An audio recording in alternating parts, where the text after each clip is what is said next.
BJP ने दिल्ली सरकार पर बड़ा अटैक बोला। बीजेपी प्रवक्ता सुधांशु त्रिवेदी ने कहा, अब सरकार में दिल्ली घाटे की ओर, दिल्ली की आर्थिक स्थिति बिगड़ी। बीजेपी का आरोप, केजरीवाल पहली बार घाटे की तरफ बढ़ रही है। दिल्ली 10 साल में आपने दिल्ली को बर्बाद किया, दिल्ली के खजाने को आपने लूटा। अरविंद केजरीवाल ने नया चुनावी वादा किया, पानी के गलत बिल माफ करने का ऐलान किया, सरकार बनने पर गलत बिल माफ करेंगे कहा। केजरीवाल ने कांग्रेस और बीजेपी पर हमला बोला, कहा 10 साल में बीजेपी ने कुछ नहीं किया। कांग्रेस को लेकर बोले, कांग्रेस को ज्यादा सीरियस लेने की जरूरत नहीं। दिल्ली बीजेपी ने केजरीवाल को लेकर एक और पोस्टर जारी किया। केजरीवाल की तस्वीर के साथ लिखा, आपदा को नहीं सहेंगे, बदल कर रहेंगे। बीजेपी के पोस्टर के जवाब में आपका पोस्टर भी सामने आया। पोस्टर का हेडर दिया, लापता दुल्हा, आपदा में भाजपा दुल्हा कौन। दिल्ली में केजरीवाल के घर के बाहर प्रोटेस्ट, पंजाब से आई महिलाओं का प्रदर्शन, महिला सम्मान योजना को लेकर प्रदर्शन। विधानसभा चुनाव के लिए दिल्ली बीजेपी की आज बड़ी बैठक, चुनावी रणनीति पर चर्चा। पीथमपुर में रामकी एनवायरो इंडस्ट्रीज की फैक्ट्री पर पथराव, फैक्ट्री में कचरा जलाने को लेकर अफवाह के बाद ग्रामीण भड़के, पुलिस ने लोगों को फैक्ट्री के पास से खदेड़ा। पीथमपुर में भोपाल गैस त्रासदी के कचरे को लेकर बवाल पर सीएम मोहन यादव ने आपात बैठक बुलाई, जनता से अफवाह पर ध्यान न देने और भ्रमित न होने की अपील की। शुक्रवार को भड़की हिंसा के बाद सुबह से पीथमपुर के बाजार खुले, मुख्यमंत्री मोहन यादव के बयान के बाद पीथमपुर में शांति। पीथमपुर की घटना को लेकर धार के कलेक्टर प्रियांक मिश्रा का बयान, जनसंवाद से निकला अच्छा परिणाम, पूरी तरह से खुला पीथमपुर शहर। बिहार में बीपीएससी एग्जाम को लेकर घमासान जारी, पटना के 22 सेंटर पर आज बीपीएससी का दोबारा एग्जाम, दोपहर 2 बजे तक 22 सेंटर्स पर री एग्जाम। 13 दिसंबर को बापू परीक्षा केंद्र पर हंगामे के आरोप में 34 छात्रों की अभी तक कोई पहचान, सभी आरोपी छात्रों को री एग्जाम की नहीं मिली इजाजत। बीपीएससी अभ्यर्थियों के समर्थन में आंदोलन कर रहे सांसद पप्पू यादव ने री एग्जाम को मानने से इनकार कर सुप्रीम कोर्ट तक जाने की बात कही। बीपीएससी की परीक्षा रद्द किए जाने पर सियासत तेज हुई। पप्पू यादव ने आमरण अनशन पर बैठे प्रशांत किशोर को नटवरलाल बताया, कहा 6 बजे खाकर कहीं भूख हड़ताल होती है। पूरी परीक्षा रद्द करने की मांग को लेकर विरोध प्रदर्शन, गांधी मैदान में प्रशांत किशोर के अनशन का तीसरा दिन। रघुपति राघव राजाराम से हुई तीसरे दिन के अनशन की शुरुआत। प्रशांत किशोर का आरोप, एक नौकरी के लिए 1.5 करोड़ रुपए तक के लिए दिए जाने की खबर। दिल्ली के उत्तम नगर की काली बस्ती में बांग्लादेश से आए 5 अवैध प्रवासी हिरासत में लिए गए, पूछताछ में बांग्लादेश से अवैध रूप से पलायन करने की बात स्वीकारी। 5 प्रवासियों के बांग्लादेश की नागरिकता और मोबाइल नंबर से पुष्टि हुई, सभी को इंद्रलोक स्थित केंद्र में हिरासत में लिया गया। महाराष्ट्र की धर्मनगरी आलंदी में संत कृतज्ञता सम्मान कार्यक्रम, स्वामी गोविंद गिरी महाराज सहित प्रमुख संत मौजूद रहे। कार्यक्रम में मौजूद सीएम देवेंद्र फडणवीस ने छत्रपति शिवाजी महाराज की पगड़ी पहनने से इनकार किया, कहा इस पगड़ी को पहनने का मान सिर्फ शिवाजी महाराज का है। हैदराबाद में बीजेपी विधायक टी राजा सिंह का विवादित बयान, केरल के सबरीमला मंदिर जाने वाले भक्त बाबर मस्जिद या हजरत वावर स्वामी दरगाह पर ना जाएं। सबरीमला मंदिर में पूजा के पहले वावर मस्जिद जाने की दशकों पुरानी परंपरा। टी राजा ने कहा, मस्जिद जाने से दीक्षा माला पहनने वाले स्वामी अपवित्र हो जाते हैं। आरएसएस के सरसंघ चालक मोहन भागवत ने कहा, शाखाओं में झगड़ा करने के लिए नहीं, सिखाते हैं लाठी चलाना, इससे वीरता आती है, डर नहीं लगता है।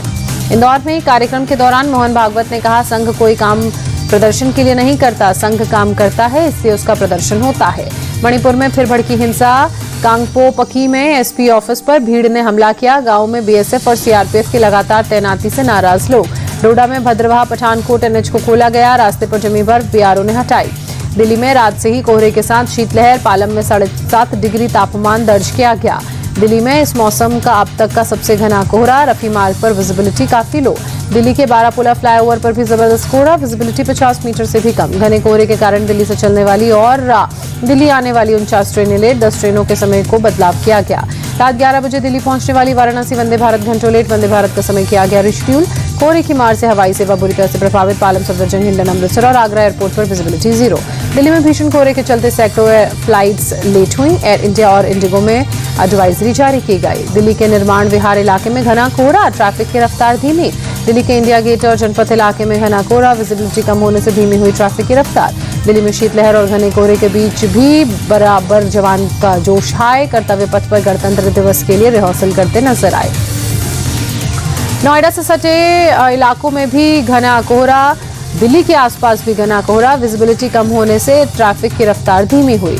दिल्ली से सटे गाजियाबाद के वैशाली इलाके में कोहरा, कोहरे के साथ शीतलहर का भी अटैक। यूपी के मुरादाबाद में शीतलहर और कोहरे की मार, ठंड से बचने के लिए अलाव का सहारा ले रहे हैं लोग। उत्तर प्रदेश के हापुड़ में जबरदस्त शीतलहर, शहर में कोहरे के कारण विजिबिलिटी लो। हरिद्वार में भी छाया घना कोहरा, कोहरे के कारण शहर में विजिबिलिटी कम। आगरा में भी घने कोहरे की चपेट में कोहरे की चादर में ताजमहल ढका। यूपी के अलीगढ़ में घना कोहरा, ट्रैफिक पर कोहरे का असर। यूपी के गोरखपुर में शीतलहर के कारण हाड़ कपा देने वाली ठंड के कारण लोगों की परेशानी बढ़ी। कानपुर शहर में पारा गिरने से जबरदस्त ठंड, लोग ठंड से बचने के लिए अलाव का सहारा लेते नजर आए। पंजाब के बठिंडा शहर में शीतलहर का कहर, शीतलहर के साथ साथ कोहरे की भी मार। हरियाणा का अंबाला शहर शीतलहर और कोहरे की चपेट में, ठंड से बचने के लिए अलाव का सहारा ले रहे हैं लोग। पंजाब की मोगा में शीतलहर के साथ घना कोहरा, घने कोहरे के कारण विजिबिलिटी लो। चंडीगढ़ शहर में भी शीतलहर के साथ घना कोहरा, कोहरे की वजह से विजिबिलिटी लो। पंजाब की अटारी सीमा पर घना कोहरा, घने कोहरे के बीच लगातार गश्त कर रहे हैं बीएसएफ के जवान।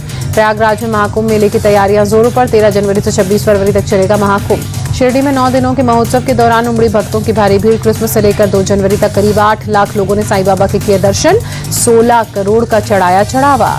तमिलनाडु में 2025 का पहला जल्लीकट्टू पद्दुकट्टई में थाचानकुरिची गांव में हो रहा है आयोजन। दिल्ली साइबर पुलिस की टीम ने साइबर एक्सटॉर्शन करने वाले एक शख्स को गिरफ्तार किया। खुद को बताया था अमेरिका का मॉडल, 18 से 30 वर्ष की आयु की महिलाओं को बनाता था निशाना। वर्चुअल अंतर्राष्ट्रीय मोबाइल नंबर और फर्जी आईडी से करता था स्नैपचैट, फर्जी प्रोफाइल और तस्वीरों के जरिए महिलाओं का विश्वास हासिल करने के बाद करता था ब्लैक। भारतीय क्रिकेट टीम के पूर्व कप्तान सौरव गांगुली की बेटी की कार हुई हादसे का शिकार। कोलकाता में एक बस ने सना गांगुली की कार को मारी टक्कर। हादसे में सना गांगुली की कार का शीशा टूटा, कार में मौजूद सना गांगुली सुरक्षित, पुलिस ने बस ड्राइवर को हिरासत में लिया। यूपी के मुरादाबाद में नगर निगम की बड़ी कार्रवाई, पुलिस की मौजूदगी में सपा विधायक चौधरी समरपाल सिंह के कब्जे से करोड़ों की प्रॉपर्टी छुड़ाई गई। नगर निगम आयुक्त के मुताबिक आवंटन की अवधि पूरी होने के बावजूद 2 कोठी पर कब्जा नहीं छोड़ रहे थे विधायक। करीब 15 करोड़ की थी संपत्ति। हिसार में चंडीगढ़ नेशनल हाईवे मार्ग पर धुंध के कारण हादसा, पहले से दुर्घटनाग्रस्त 2 कारों से टकराई एक और ट्रक पलटा। ट्रक के नीचे दबने से 2 लोगों की मौत, कई घायल। जलगांव जिले के 40 गांव तहसील के कई गांवों में पिछले कई महीनों से तेंदुए का आतंक। तेंदुए ने कल फिर 4 साल की एक बच्ची की जान ली। ऑटोमोबाइल कंपनी फोर्स को यूपी सरकार से बड़ा ऑर्डर मिला।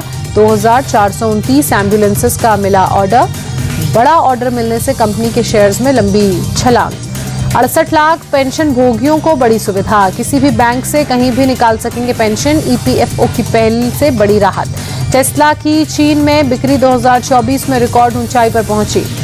वैश्विक गिरावट का नहीं पड़ा कोई असर, दिसंबर में 83,000 टेस्ला कार बिकी। महिंद्रा और टाटा मोटर्स द्वारा मांगे गए 246 करोड़ रुपए के पीएलआई प्रोत्साहन को मंजूरी। केंद्र सरकार ने दोनों कंपनियों को दी बड़ी राहत। रोहित शर्मा के नाम दर्ज हुआ अनचाहा रिकॉर्ड, सीरीज के बीच में ड्रॉप होने वाले पहले भारतीय कप्तान बने। सीरीज के बीच में रोहित शर्मा को ड्रॉप करने पर भड़के नवजोत सिंह सिद्धू, भारतीय टीम प्रबंधन को जमकर फटकार लगाई। जसप्रीत बुमराह ने ऑस्ट्रेलिया के खिलाफ 5 मैचों की बीजीटी टेस्ट सीरीज में 31 विकेट झटके। बिशन सिंह बेदी को विदेशी टेस्ट सीरीज में बड़ी उपलब्धि जो मिली थी उसकी बराबरी की। बिशन सिंह बेदी 1977-78 में ऑस्ट्रेलिया के खिलाफ 23.87 की औसत से 31 विकेट उन्होंने झटके थे। बुमराह ने 12.64 के शानदार औसत के साथ 31 विकेट लिए। पैट कमिंस 500 अंतर्राष्ट्रीय विकेट क्लब में शामिल हुए, रिकॉर्ड तोड़ने वाली उपलब्धि हासिल करने वाले 7वें ऑस्ट्रेलियाई बने। करुण नायर ने लिस्ट ए में बिना आउट हुए सबसे ज्यादा 542 रन बनाने का वर्ल्ड रिकॉर्ड बनाया। न्यूजीलैंड के जेम्स फ्रैंकलिन को पीछे छोड़ा। प्रधानमंत्री मोदी ने शतरंज खिलाड़ी हम्पी से मुलाकात के बाद उन्हें खेल जगत की महान हस्ती बताया। विश्व रैपिड शतरंज विजेता बनने पर बधाई दी। पीएम मोदी ने मुलाकात की तस्वीर साझा करते हुए लिखा, कोनेरू हम्पी और उनके परिवार से मिलकर बहुत खुशी हुई।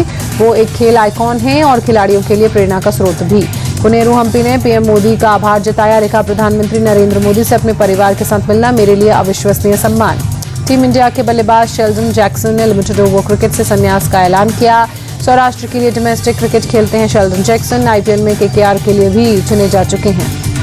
भारत में 13 से 19 जनवरी तक खो खो वर्ल्ड कप का आयोजन होगा। ऑर्गेनाइजिंग कमेटी के प्रेसिडेंट सुधांशु मित्तल ने जारी किया शेड्यूल। 13 जनवरी को भारत और नेपाल के बीच होगा मुकाबला।